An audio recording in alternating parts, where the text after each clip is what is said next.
Saludamos al ingeniero Antonio Torres, él es ingeniero comercial, máster en administración de empresas, profesor de comercio exterior y negocios internacionales de la Universidad de la SUAY. Ingeniero Torres, bienvenido.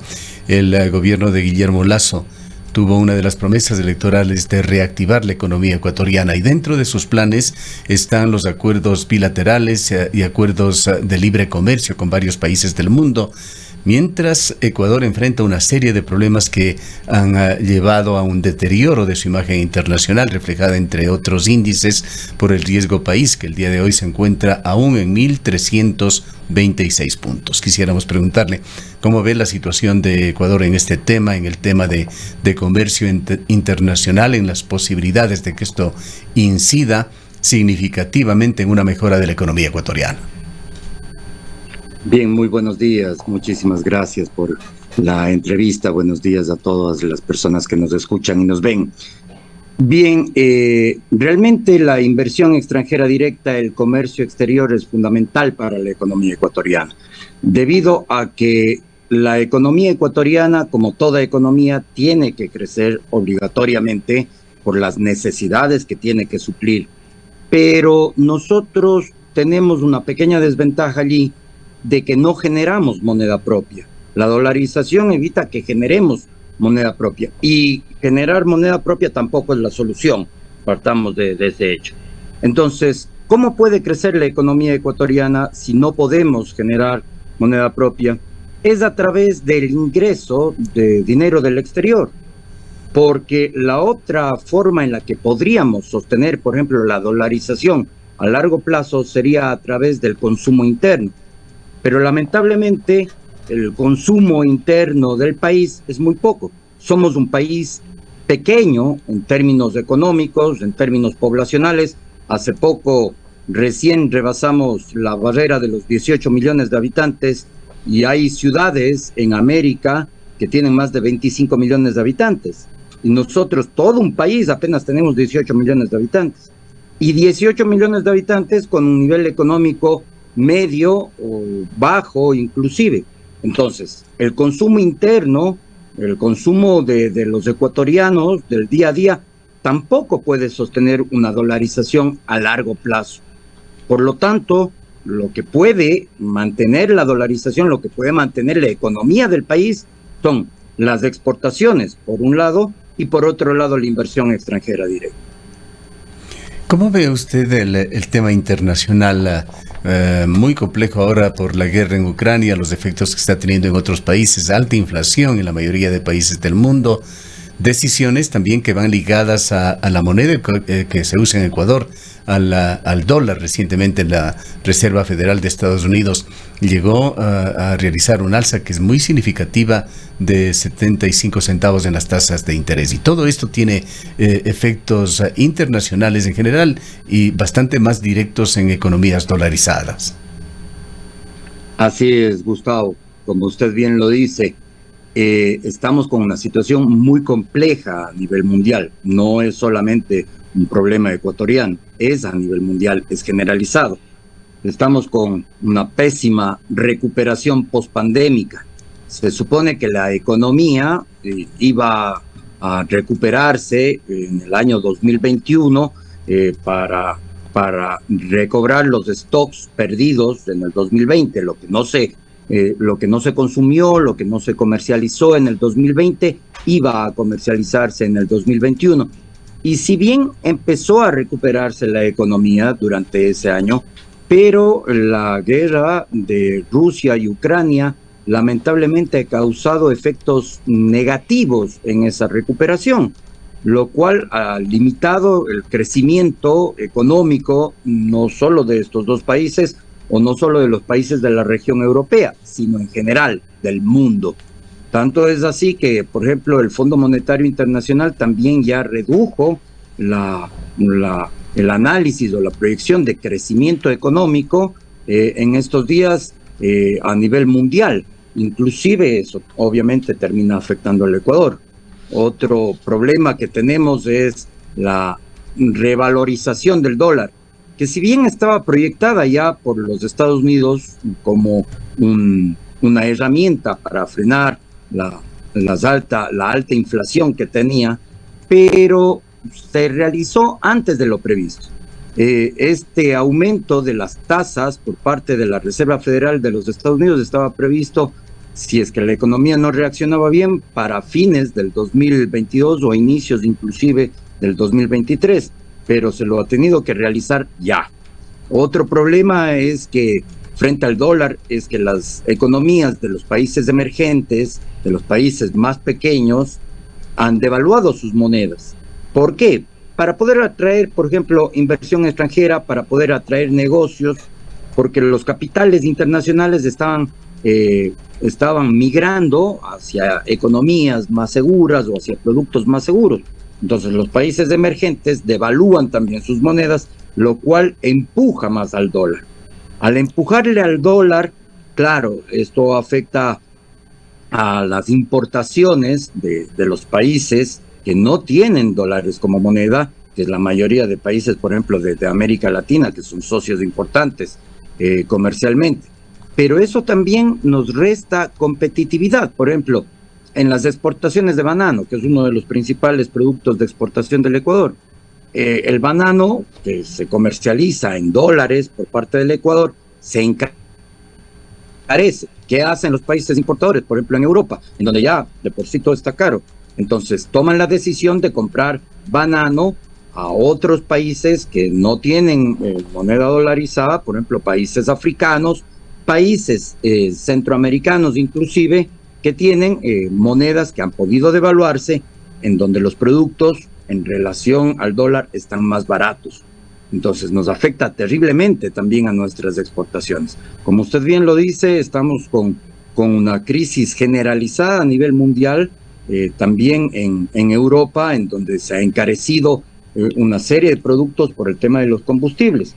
Pero también nos estamos aproximando a una crisis de hambruna a nivel mundial por el problema de exportación de trigo, ya que entre Ucrania y Rusia son en conjunto un tercio del mercado mundial del trigo.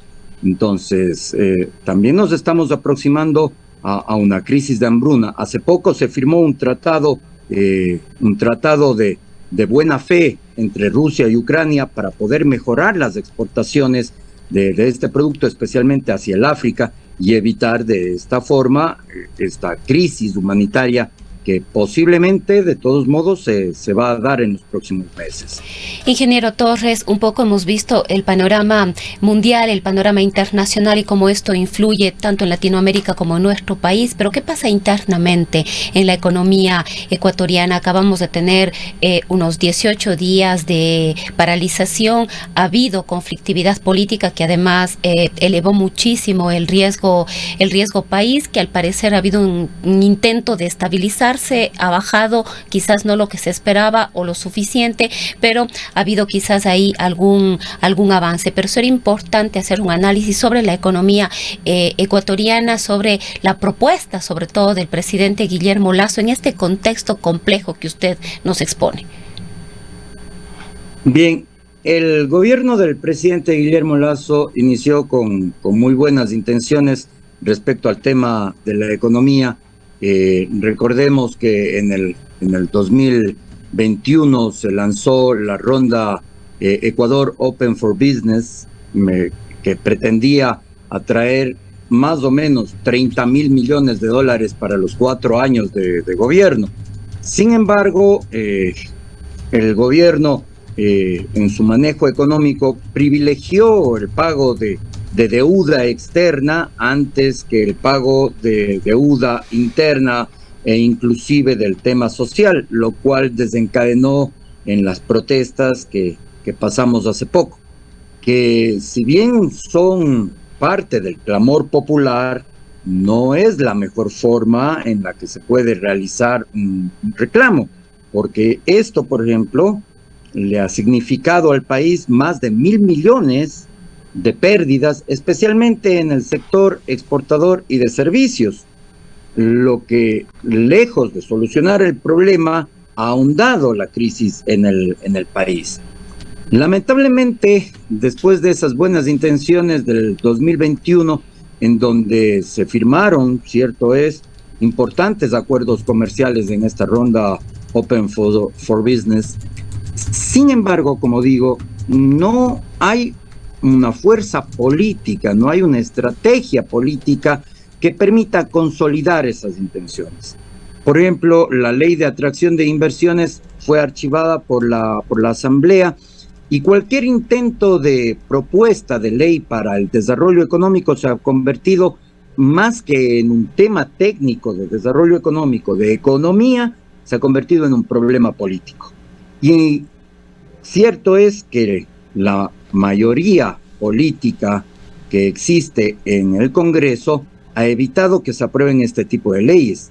Y eso a corto plazo no se ve que vaya a cambiar. Por otro lado, el tema de las mesas de diálogo que se están dando durante estos meses no tiene soluciones claras o a corto plazo para una rehabilitación económica del país, sino simplemente se ha reivindicado necesidades sociales que son muy importantes, obviamente, pero que muy poco proponen o aportan al desarrollo económico del Ecuador. Por lo que, por ejemplo, en cuanto a inversión extranjera directa, durante el primer trimestre de este año apenas se ha podido recaudar aproximadamente 130 millones de dólares, lo cual si lo proyectamos hasta fines de año en inversión extranjera directa, estamos hablando de que apenas se va a recaudar 580 millones de dólares, 600 millones de dólares en el mejor de los casos, lo cual aleja muchísimo la realidad, la verdad de las propuestas que hizo el gobierno a inicio de su periodo.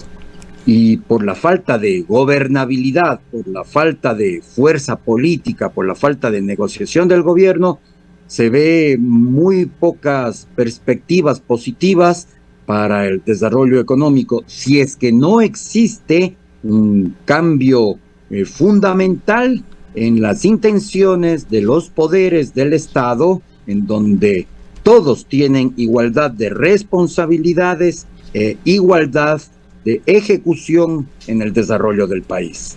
Ahora, la encrucijada para el gobierno es sumamente compleja.